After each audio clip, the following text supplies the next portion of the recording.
C'est un conteur de spectacle magnifique, et je dirais même magique. Oh putain, non, les gars. Non. Elle ment pas, mais elle vole.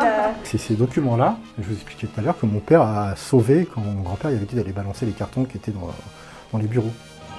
Il a tout dit, il a tout compris de la vie, c'est bon.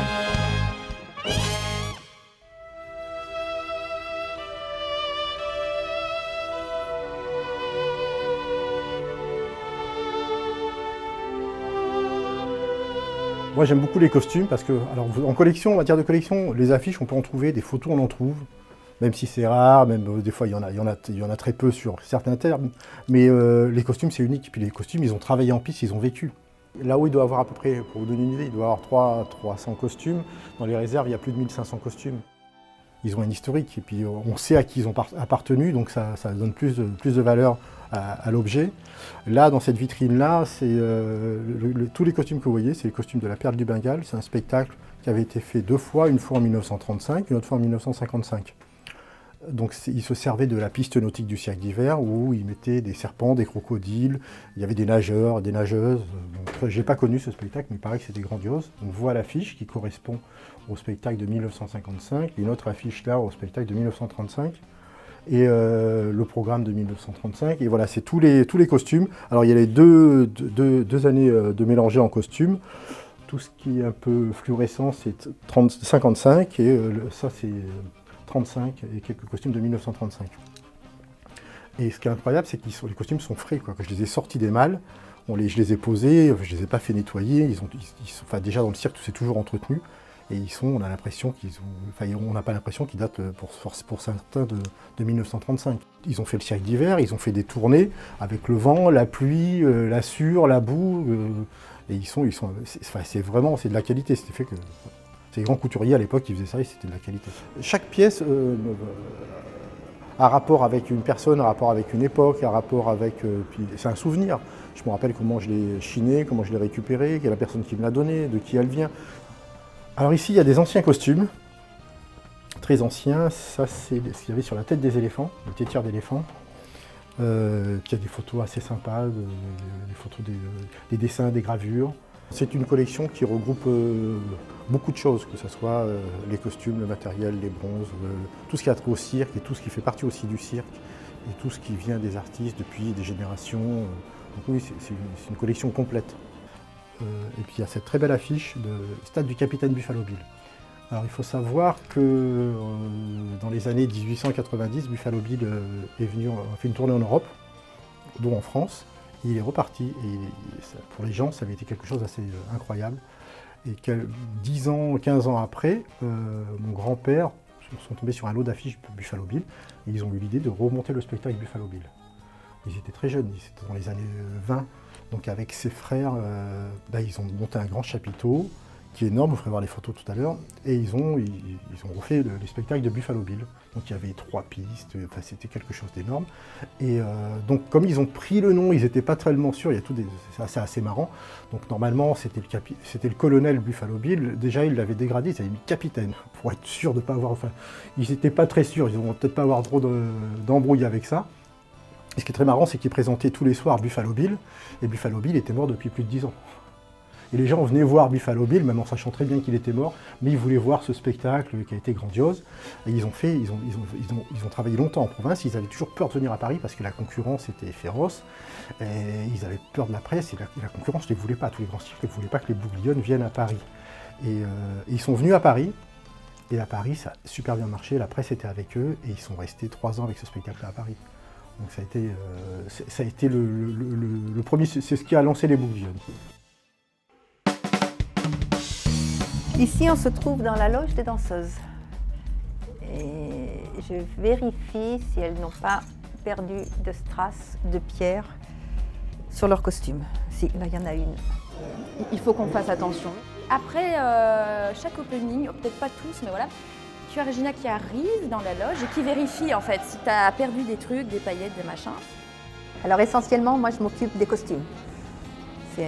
En plus c'est ma passion, donc je m'occupe des costumes du cirque, c'est-à-dire les musiciens, les ouvreuses, les danseuses, les danseurs, nos costumes personnels à nous, et plus s'il faut habiller des artistes, je m'occupe de ça aussi. Tous les jours, parce qu'on a fait un système avec les pierres et les strass, on les a collées. Et donc Regina, très sérieuse, arrive et compte. Et voilà, et puis ça tombe toujours sur moi, et puis il y en a toujours une qui manque, et puis je me fais engueuler, et puis voilà, et puis... Normalement, on les coud, donc ça tient mieux. Mais pour qu'il y ait plus de relief, on a collé sur de la feutrine, comme ça les pierres sont surélevées. Alors c'est beaucoup plus joli, mais c'est beaucoup plus fragile. Alors tous les jours, à chaque spectacle, je vérifie, voir s'il en manque pas, et puis je les remets, quoi, parce qu'après 1, 2, 3, puis après sur le costume, il y en a plus. Les gens sont très près ici, le public est très près de l'artiste ou de la danseuse, et on ne peut pas se permettre d'avoir des costumes pas impeccables, où il manque des pierres, ou un col en rési troué, ou ça, il en est hors de question. Hors de question. Même si ça ne se voit pas, moi je le sais, je le vois, et ça peut pas. Il faut que tout soit parfait. On ne laisse rien au hasard. On a tout est en contrôle, tout est en... On ne laisse rien au hasard. C'est un respect pour le public. Hein. Le public, on vend du rêve. Donc le rêve, il faut qu'il soit impeccable.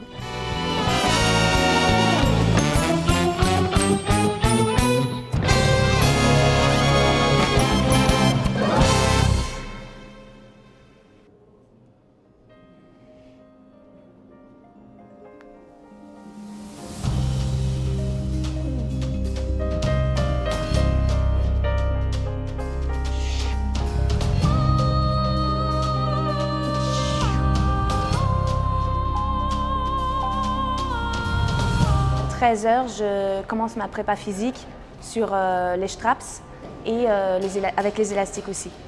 Et à 15 minutes avant 14h, je me change, je me réchauffe à nouveau et puis c'est parti d'attaque pour cette course folle.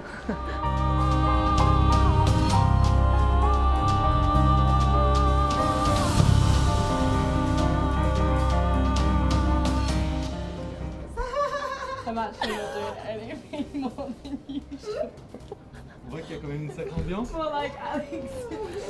Ouais, tout au long de la journée.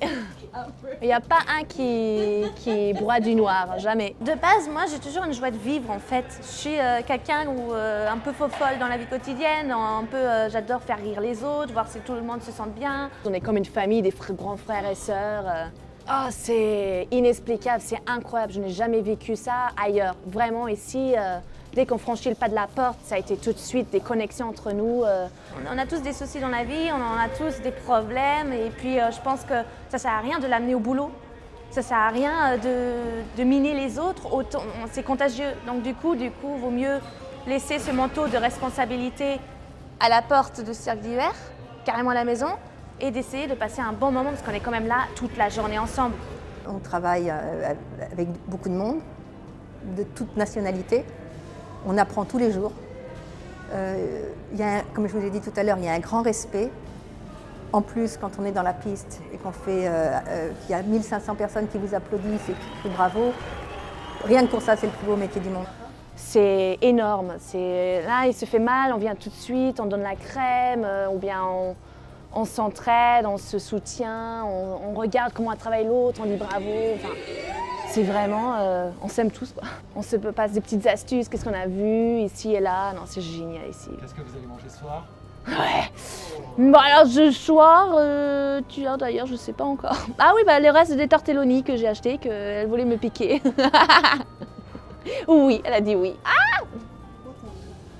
Where are your Christmas socks? Oh, you did. Actually, no. Oh yeah, now yes.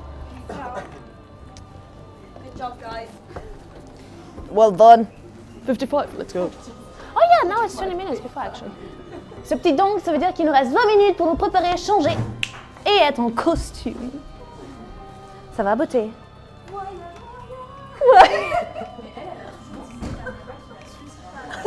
Ah bon? Oh merde, je suis suivie. Au secours, les filles, au secours. Aidez-moi.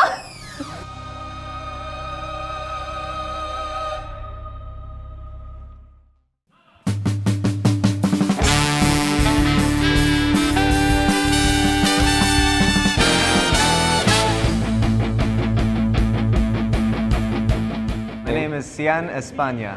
My name is Ryan Navas. Oh, I was very honored. I was screaming, excited. laughing at? But I was excited to work Okay. with you. I was very excited to work. Il a été très heureux de venir à travailler ici à Cirque d'Hiver et avec moi parce que en fait on se connaît. On se connaît, on avait des contacts, on s'avait toujours écrit et on avait parlé une fois avant de Cirque d'Hiver, un mois avant, de répéter ensemble ou de se rencontrer et on traînait un peu ensemble. Ah, mon frère s'est blessé, il s'est cassé le muscle. Et là, du coup, il n'a pas réussi à faire même pas la première. Moi, j'ai eu un partenaire à moi, un pote à moi, un ami, qui a travaillé les premiers 10 jours.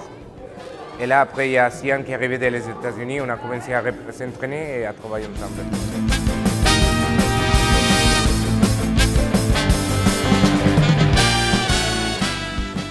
Il faut avoir une bonne connexion. Et heureusement, c'était parfait depuis le premier jour avec lui. On s'est bien trouvé ensemble, on a bien parlé. Et du jour numéro 1 de la répétition, c'était bien parfait.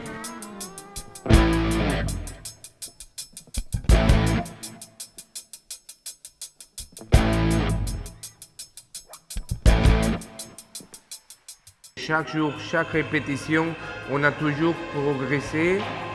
Et même maintenant, que ça fait déjà 3 mois qu'on travaille ensemble, on se répète toutes les semaines.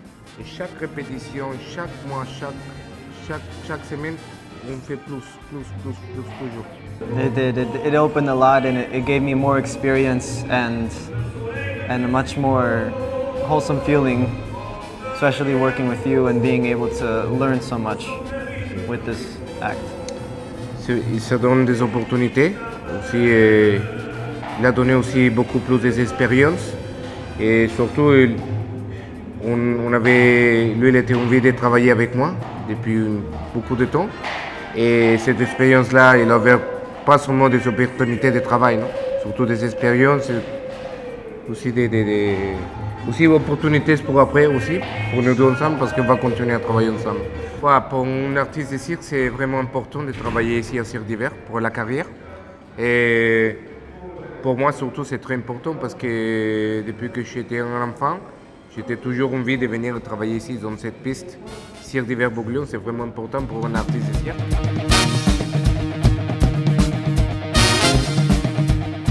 C'est une belle sensation.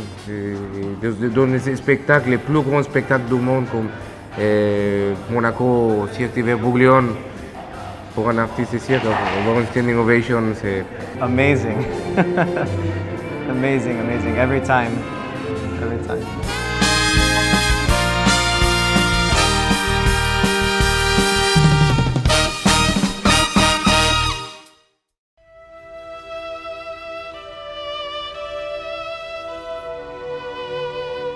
Je suis violoniste au Cirque d'Hiver depuis maintenant 7 saisons. Et voilà, j'ai suivi un parcours très classique, conservatoire. Et j'ai fait d'autres choses aussi avant. J'ai accompagné beaucoup d'artistes français, internationaux.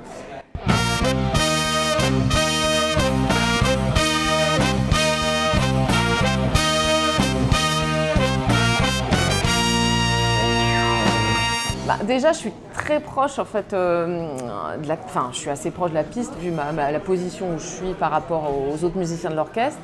Et je verrais pas en fait le spectacle, je me verrais pas le faire sans participer, sans être vraiment dedans.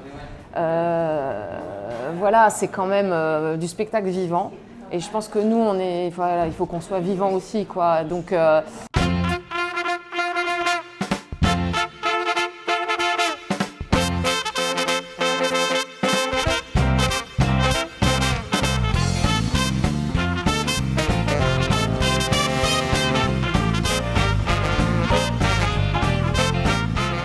Puis la musique, voilà, ça porte aussi, enfin tout porte en fait, c'est un tout. Donc voilà, forcément, et c'est naturellement, enfin on m'a rien demandé ici, on n'a pas dit voilà, là tu bouges, là tu fais ça. Non, c'est venu comme ça et ça vient à chaque fois à l'instinct par rapport à ce qui se passe sur scène et voilà, et puis ça me fait plaisir.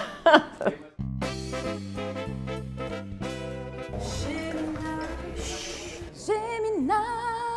C'est pas ça, c'est pas Gemina, c'est Gemini. Regina, c'était pour rire, hein. Allez, je botte, quoi. Non mais, attends, je t'explique après. Gemini en français. On chante beaucoup, c'est très très important de chanter.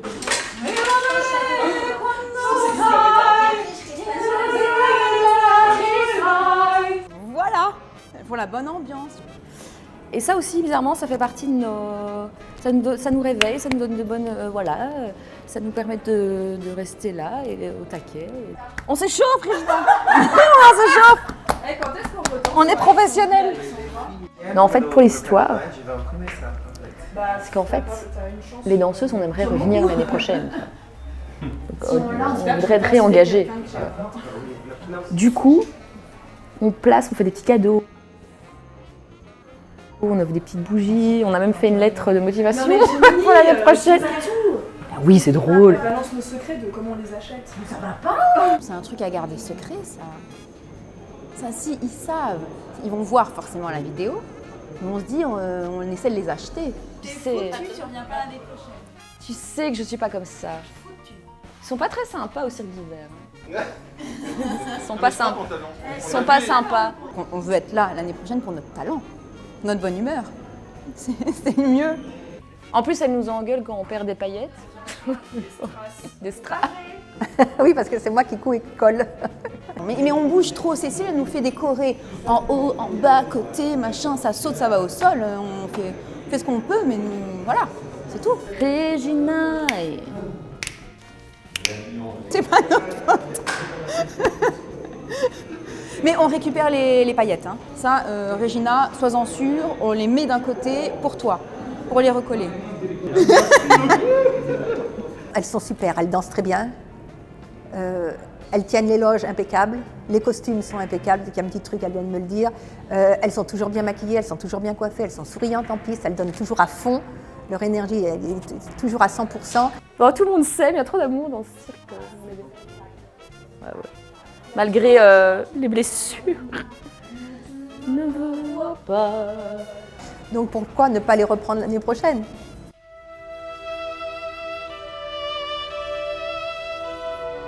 Donc la piscine, voilà, construite en 1933 par l'ancien directeur Després, inaugurée par Mistinguett, et ils ont fait des super spectacles nautiques. Et après, c'est là où ma famille, mon grand-père, ils ont fait aussi des spectacles nautiques, donc la perle du Bengale et plein de choses. Après, elle a été plus utilisée, ou alors si ils avaient fait des spectacles, c'était comme une fosse au lion, avec les fauves dedans, style romain. Ça, c'était très sympa, j'ai vu les photos de ça.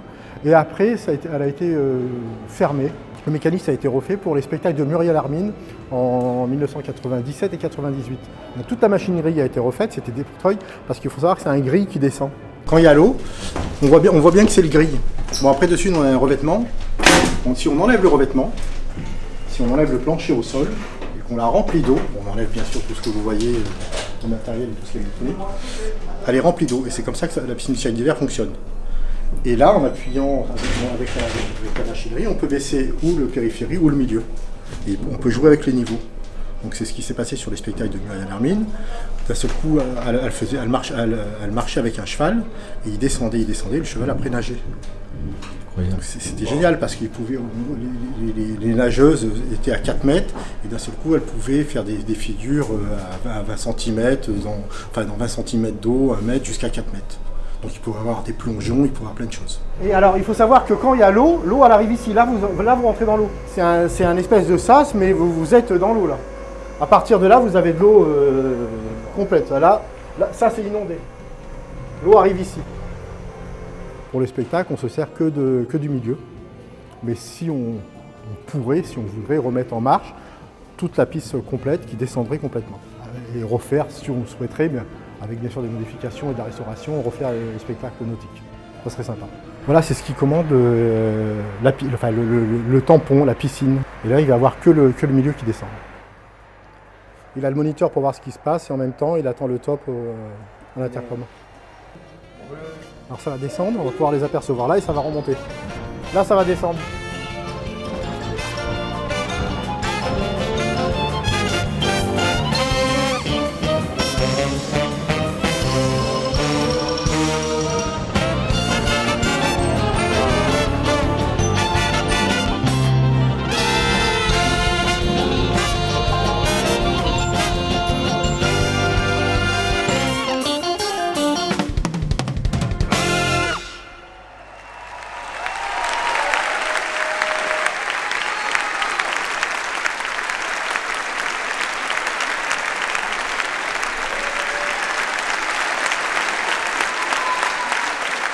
Et là, on est pendant le final, les artistes sont sur la piste, on entend le public.